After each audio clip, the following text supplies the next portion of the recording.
Prédication avec le révérend pasteur Aimé Prudence Djido de l'église évangélique des Assemblées de Dieu Temple Philadelphie de Agla à Clomé, la proclamation fidèle avec précision éclatée de la parole de Dieu. Détourne-toi de la mauvaise foi, détourne-toi du mensonge, du vol, de la paresse, détourne-toi de la fornication, de l'adultère, détourne-toi de tout ce qui ne glorifie pas Dieu. Parce que si nous avons un Dieu saint, nous devons être saints, nous devons marcher cette année dans la sanctification. Et c'est en ce moment seulement que Dieu, il a promis nous exaucer des cieux. Prenez alors le rendez-vous tous les lundis à 20h30 et les mercredis à 10h30. Prédication avec le révérend pasteur Aimé Prudence Djido. La vérité de la parole qui pénètre l'esprit pour toucher le cœur.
verset 26.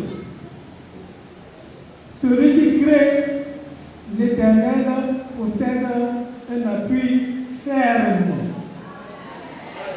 Celui qui crée l'Éternel possède un appui ferme et ses enfants ont un refuge auprès de lui. Voilà la ligne. Romains, le chapitre 6, le verset 3. Car le salaire du péché, c'est la mort. Mais le don gratuit de Dieu, c'est la vie éternelle en Jésus-Christ. Ésaïe 13, verset 25. En ce jour, dit l'Éternel des armées, le cou enfoncé dans un lieu sûr sera enlevé. Il sera abattu et tombera. Et le bateau qui était sur lui sera détruit. Car l'Éternel des armées a parlé.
Dieu notre Père qui est dans les cieux, sur la terre, nous te rendons toute la grâce, Seigneur, pour ce merveilleux jour que tu nous as accordé ce matin. Nous sommes contents, Seigneur, que nous l'avons, parce que c'est toi qui nous as préparé depuis des jours, des mois, Seigneur. Et le moment est venu, nous voulons te dire merci, et nous voulons que le Saint-Esprit accompagne toutes choses ce matin, depuis le début jusqu'à la fin, Seigneur, sois présent.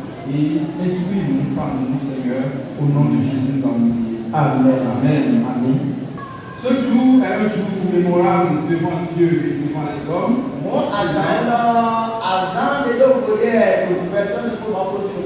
Nous célébrons aujourd'hui la fête des papas. Ceux qui ont la foi pour sauver leur âme.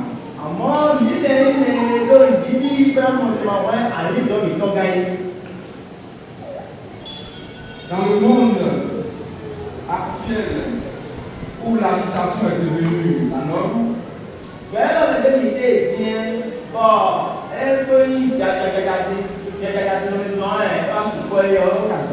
où le bruit également envahit les pensées, le bruit, les pressions sociales, règne en fait dans nos vies. Le retrait est souvent la porte de secours face aux difficultés dans la vie.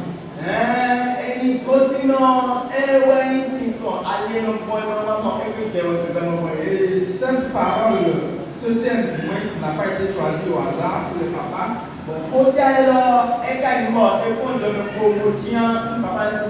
Parce que dans nos églises, le cas est fréquent.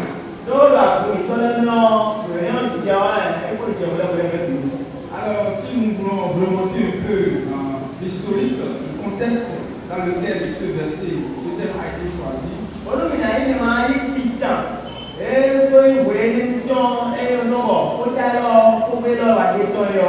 l'origine de ce verset est contenue dans une lettre qui a été adressée aux Hébreux.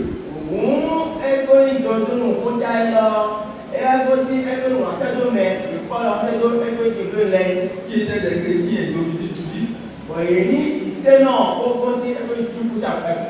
Et certainement, ces chrétiens étaient confrontés à des persécutions.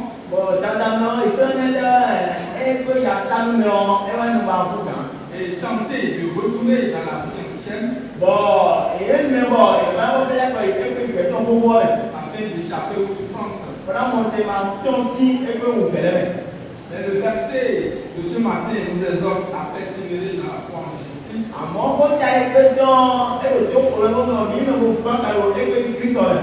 Et nous encourage également, en tant que chrétiens que nous sommes, à tenir ferme devant les épreuves.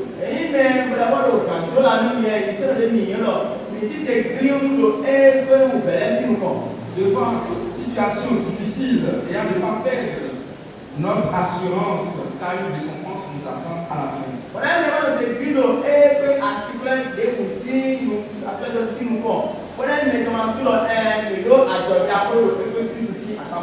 Dans Habakkuk 4, Habakkuk 2, verset 4,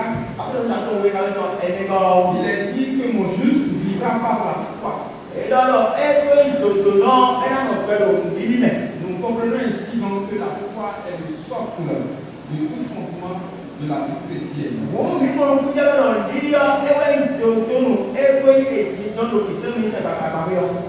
C'est donc un fondement majeur dans la théologie chrétienne.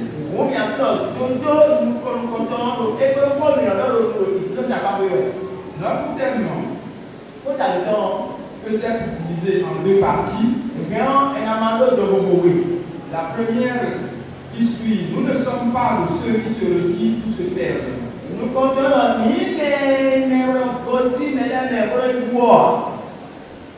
Dans ce passage, nous pouvons identifier deux mots clés.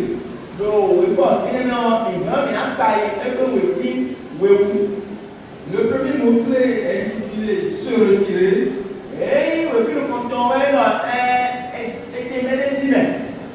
Et se retirer ici, c'est défini comme un abandon de la foi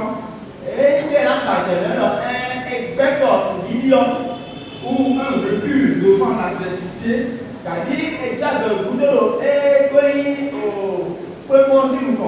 ou tout simplement renier l'engagement chrétien.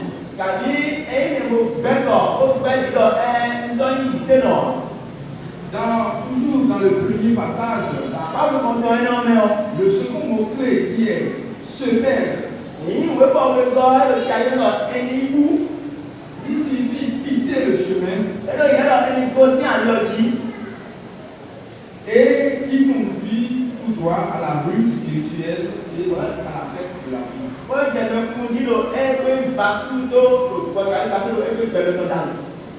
Le recul ici est souvent motivé par la peur, par le doute ou les pressions sociales de la vie.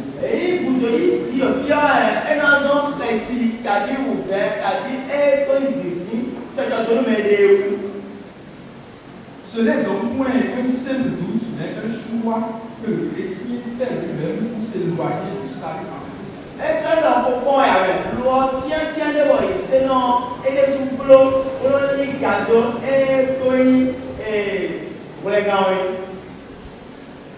Ainsi, dans le premier passage, ce que nous pouvons retenir,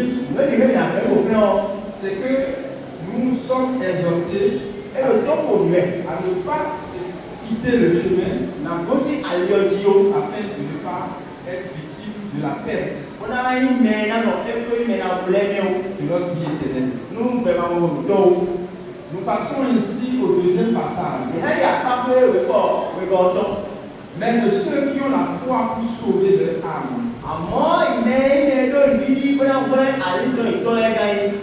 Dès l'étude de ce passage, nous constatons que nous pouvons déceler deux mots-clés. Avoir la foi, c'est préserver. C'est préserver dans la confiance.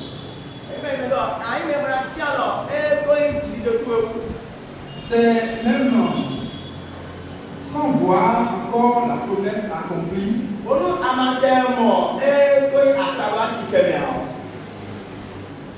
Et le second mot-clé qui nous invite en ayant la foi à sauver notre âme. Ici, nous pouvons comprendre par là que la foi conduit à la vie éternelle.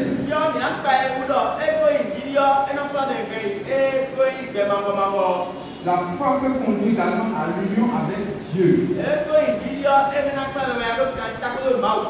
Ce que nous pouvons retenir de ce second passage, c'est que Dieu nous invite à nous accrocher à sa promesse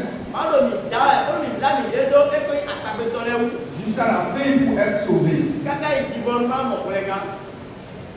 Se retirer vous amène à la perte spirituelle.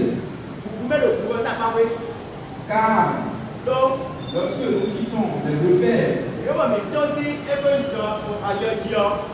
nous sommes conduits à le fossé. Mais lorsque nous avons la foi, nous pouvons nous sauver. Sauver notre âme. Et quand nous sauvons notre âme, nous sauvons notre famille. Nous sauvons nos enfants. Nous sauvons nos chers épouses. Et par-dessus tout, nous sauvons aussi le peuple de Dieu. Car lorsque nous nous retirons de la course chrétienne, nous devenons un obstacle pour le peuple de Dieu. Nous devons nous rappeler que nous sommes l'image de Dieu.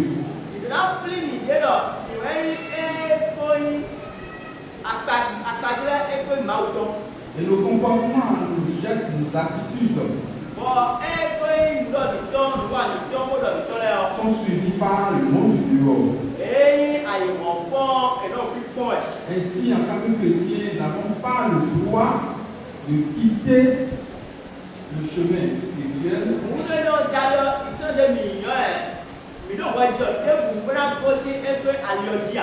Aujourd'hui, les difficultés sont nombreuses. Lorsque tu arrives à échapper à une difficulté aujourd'hui,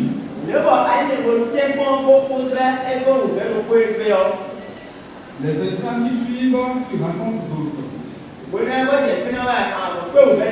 Les difficultés sont variées, multiformes.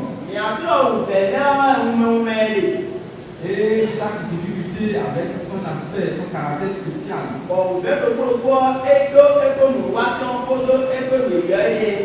Le manger quotidien qui est devenu compliqué.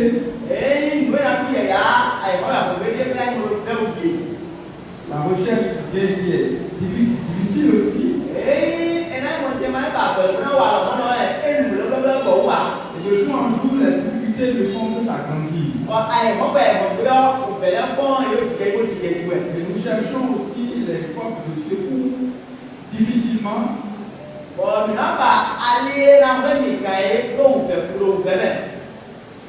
Nous n'avons pas parfois des soutiens quand il le faut. Et nous sommes donc livrés à nous-mêmes. C'est ce qui amène la dépression.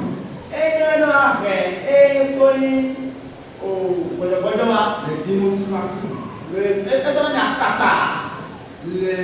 Le silence. Le recul. Parce que à un moment donné, nous avons manqué la foi. Et si nous ne nous reprenons pas, si nous ne prenons pas en main notre identité chrétienne,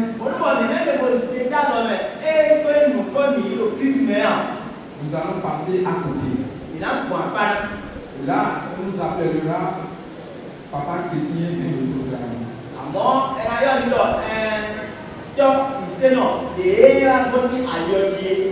Nombreux aujourd'hui sont ceux qui étaient vaillants, qui se donnaient à l'œuvre de Dieu par le passé. Ils étaient des combattants, ils étaient des guerriers dans la maison de Dieu.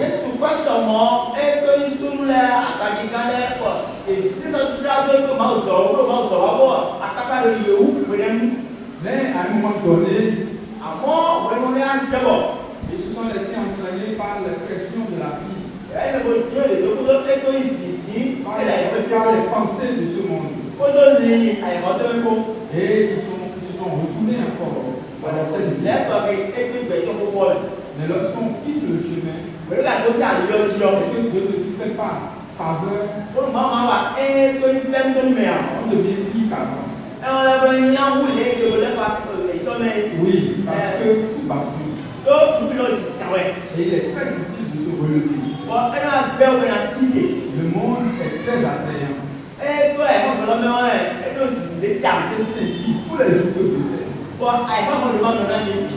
Si nous n'avons pas la foi basée sur la parole de Dieu, nous allons quitter rapidement. Beaucoup l'ont fait. Et ils ont ramassé les pots cassés. Les familles ont été disloquées.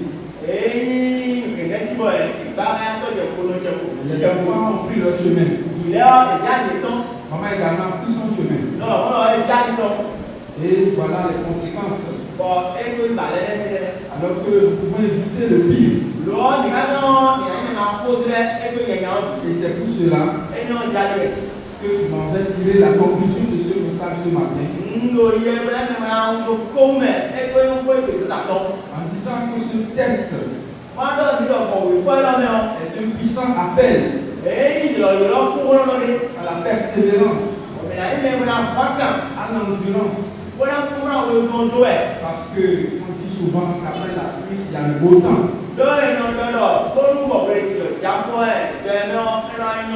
Les difficultés ne dureront qu'un temps.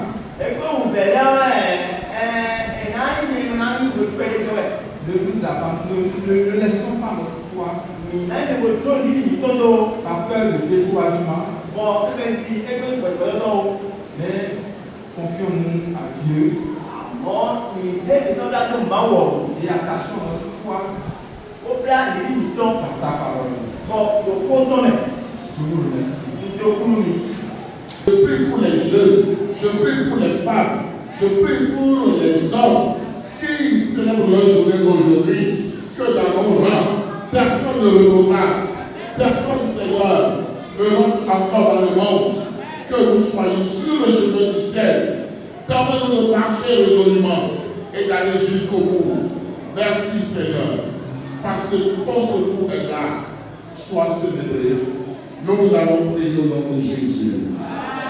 Amen. Prédication avec le révérend pasteur Aimé Prudence Djido de l'église évangélique des Assemblées de Dieu Temple Philadelphie de Agla à Clomé, la proclamation fidèle avec précision éclatée de la parole de Dieu. Détourne-toi de la mauvaise foi, détourne-toi du mensonge, du vol, de la paresse, détourne-toi de la fornication, de l'adultère, détourne-toi de tout ce qui ne glorifie pas Dieu. Parce que si nous avons un Dieu saint, nous devons être saints. Nous devons marcher cette année dans la sanctification. Et c'est en ce moment seulement que Dieu, il a promis nous exaucer des cieux. Prenez alors le rendez-vous tous les lundis à 20h30 et les mercredis à 10h30. Prédication avec le révérend pasteur Aimé Prudence Djido. La vérité de la parole qui pénètre l'esprit pour toucher le cœur.